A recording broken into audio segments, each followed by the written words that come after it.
Assalamualaikum warahmatullahi wabarakatuh. Ketemu lagi dengan saya Itu Wulandari. Kali ini saya akan membahas tema bagaimana kesiapan kita selaku orang tua menghadapi putri kita memasuki haid pertama mereka. Haid atau menstruasi ini merupakan tanda-tanda anak perempuan memasuki usia baligh.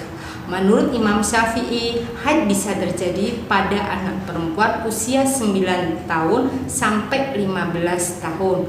Mereka bisa mengalami haid pertama mereka. Tahun di sini yang dipakai Imam Syafi'i adalah tahun Komariah. Tahun Komariah biasa dipakai oleh umat Islam, yaitu seperti Syawal, kemudian Dzulhijjah itu tahun Komariah. Satu tahunnya ada 350 hari, sedangkan tahun Syamsiah yang biasa normal dipakai oleh Indonesia yaitu Januari sampai Desember, itu satu tahunnya ada 365 hari. Jadi beda ya tahun Komariah dengan tahun Syamsiah. Nah, kemudian ketika anak usia 15 tahun kok belum mendapatkan haid pertamanya, maka secara hukum syariat agama maka sudah dihukumi sebagai perempuan yang sudah baligh meskipun mereka belum pernah keluar darah haid pertamanya, karena ada seorang perempuan yang selama hidupnya tidak mengeluarkan darah haid. Jadi teman-teman yang kami hormati, patut berbangga ketika anak perempuan kita sudah memasuki usia baligh dengan ditandai keluarnya darah haid. Teman-teman yang kami hormati, bagaimana cara kita bisa memperkirakan anak perempuan kita sebentar lagi mereka akan menemui haid pertamanya? Yang pertama, perlu kita amati terlebih dahulu perkembangan fisik dari anak perempuan kita. Biasanya ketika mereka sebentar lagi menghadapi masa haid mereka, masa menstruasi mereka, yaitu perkembangan fisik mereka, tinggi tubuhnya berkembang sangat pesat sekali. Mungkin 2 tahun terakhir perkembangannya sangat pesat. Ini sudah kita patut membekali mereka bagaimana menghadapi haid pertama mereka. Kemudian dari bentuk fisik, pinggulnya sudah mulai kelihatan, pantatnya sudah mulai besar, kemudian punting pada payudara mereka sudah mulai tumbuh. Kemudian secara berangsur payudara mereka sudah mulai tumbuh. Nah, memasuki tahapan seperti ini, kita selaku orang tua wajib menjalin komunikasi yang dekat dengan anak perempuan.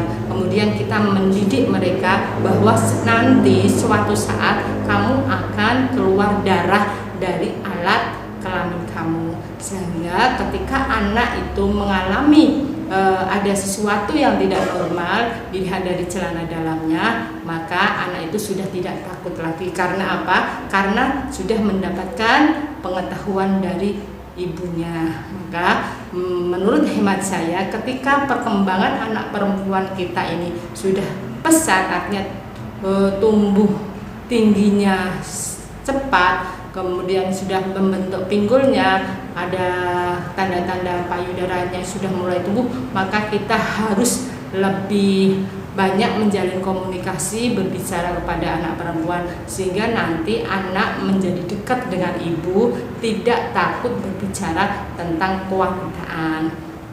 Ketika menjalin komunikasinya erat seperti itu, maka ketika mereka anak perempuan kita itu mengalami tanda-tanda yang sudah kita jelaskan sebelumnya, misalkan nanti akan keluar bercak coklat, kemudian keluar darah, nanti mereka ketika menemui tanda-tanda pertama itu langsung berani berbicara kepada ibunya.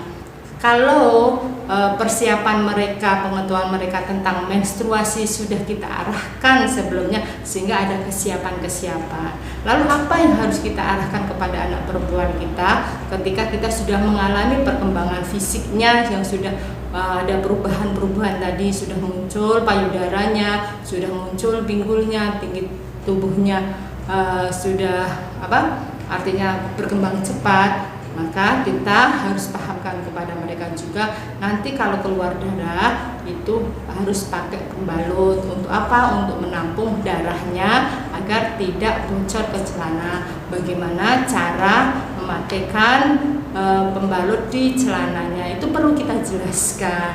Terus perlu kita jelaskan juga setelah selesai kita memakai pembalut tersebut, harus kita bersihkan pembalut, kemudian kita buang dengan dirapikan terlebih dahulu sebelum buang ke tempat sampah. Agar apa? Agar pembalut mereka tidak berceceran. Ini perlu kita ketahui dan kita ajarkan kepada mereka, sehingga ada kesiapan dari mereka. Kemudian perlu juga dijelaskan bahwa ketika perempuan menghadapi haid pertamanya, yang terjadi adalah ada pegal-pegal di punggungnya, di pinggangnya, kemudian ada rasa mules. PMS ini yang biasa mengiringi seorang wanita ketika datang bulan pun perlu kita arahkan, kita sampaikan kepada anak perempuan kita, sehingga ketika mereka menghadapi hal seperti itu, mereka tidak khawatir terhadap kesehatan mereka, karena banyak juga perempuan yang mengalami hal seperti itu. Mungkin itu sedikit pengetahuan yang bisa saya sampaikan pada kesempatan kali ini. Untuk video yang akan datang, saya akan menyampaikan lagi bagaimana mengajarkan anak memakai pembalut untuk menghadapi masa menstruasi mereka. Terima kasih. Wassalamualaikum warahmatullahi wabarakatuh.